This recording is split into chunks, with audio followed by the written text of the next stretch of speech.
67%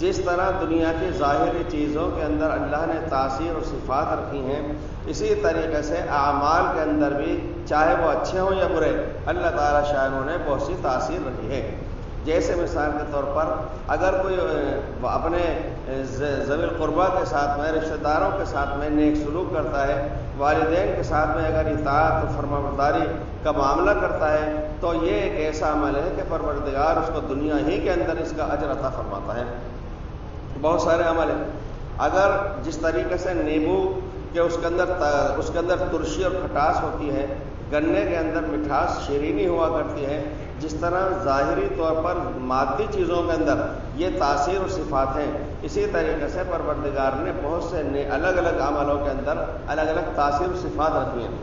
نماز کے اندر تاثیر بتلائی گئی ہے کہ اس سے منکرات انسان کی زندگی سے نکل جاتے ہیں، فحشا اور بدکاری اور فضولیات، بےہودگی وہ انسان کے اندر سے نکل جاتی ہے۔ یہ نماز کی صفات میں سے ہے۔ روزے کی صفات میں سے بتلایا کہ اس سے انسان کے اندر تقویٰ آتا ہے۔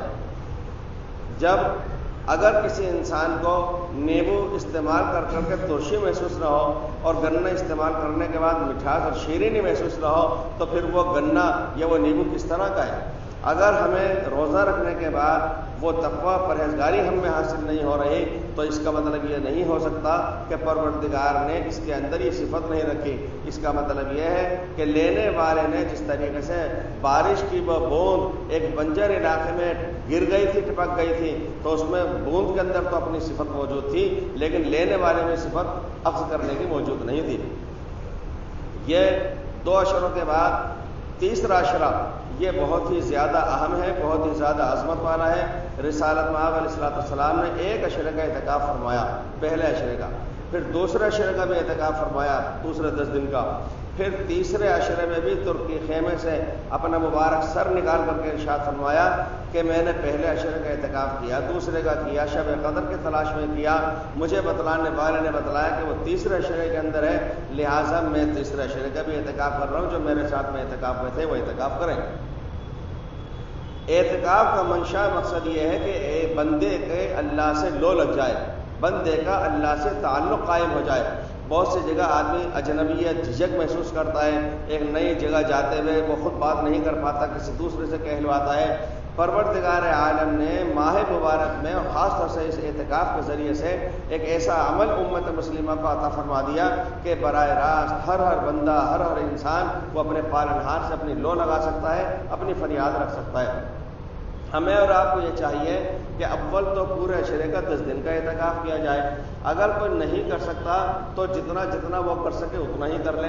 حضرت شیخ الحدیث زکریا رحمۃ اللہ علیہ نے تو یہ لکھا ہے کہ ان کے والد گرامی مولانا محمد یحییٰ کاندھلوی رحمۃ اللہ علیہ تو اگر مسجد کے اندر وہ 2 رکعت نماز پڑھنے مسجد تحجید وضو کے لیے بھی گئے ہیں، اس میں بھی وہ اعتکاف کی نیت بلند آواز سے کر لیا کرتے تھے۔ بلند آواز کا مطلب انہوں نے یہ لکھا ہے چیخ کر کے نہیں، یعنی اتنی آواز سے کہ ان کا شاگرد بیٹا بھی سن لے کہ ہاں ابا یہ پڑھ رہے ہیں۔ اسی طریقے سے یہ فرمایا کہ اگر گھڑی، پہلے زمانے عام طور پر لوگوں کے پاس گھڑی نہیں ہوتی تھی، مسجد میں ہوتی تھی، محلے کے لوگ مسجد میں آ کے گھڑی دیکھ لیا کرتے تھے کہ اگر گھڑی میں ٹائم دیکھنے کے لیے کوئی جا رہا ہے تو اس میں اتنی سی دیر کے لیے بھی وہ اعتکاف کی نیت کر لیں۔ تو ہم جب تک بھی جس کسی موقع پر بھی ماہ مبارک میں خاص طور سے مسجد میں حاضر ہو رہے ہیں، ہمیں گھنٹہ، آدھ گھنٹہ، بعض دفعہ بعض روزگار صاحبان، گرمی کا موسم ہوتا ہے، تمازد لو کی ہوتی ہے، وہ تھکے ماندے بھی ہوتے ہیں، وہ گھنٹہ، آدھ گھنٹہ تھوڑا کچھ پڑھ بھی لیتے ہیں، کچھ آدھ گھنٹہ، 1 گھنٹہ مسجد میں لیٹ بھی آتے ہیں۔ ایسے حضرات کو چاہیے کہ کیوں نہ وہ اعتکاف کی نیت کر لیں، لیکن اس کے اندر پھر ہم لغویات سے اور فون پہ دنیا داری کی بات کرنے سے پرہیز کریں۔ اللہ تعالیٰ شان و ہمیں اور آپ کو باقی دنوں کی قدردانی کی توفیق عطا فرمائے۔ Thanks for watching. Don't forget to like, comment, share and subscribe to Al Wahid channel.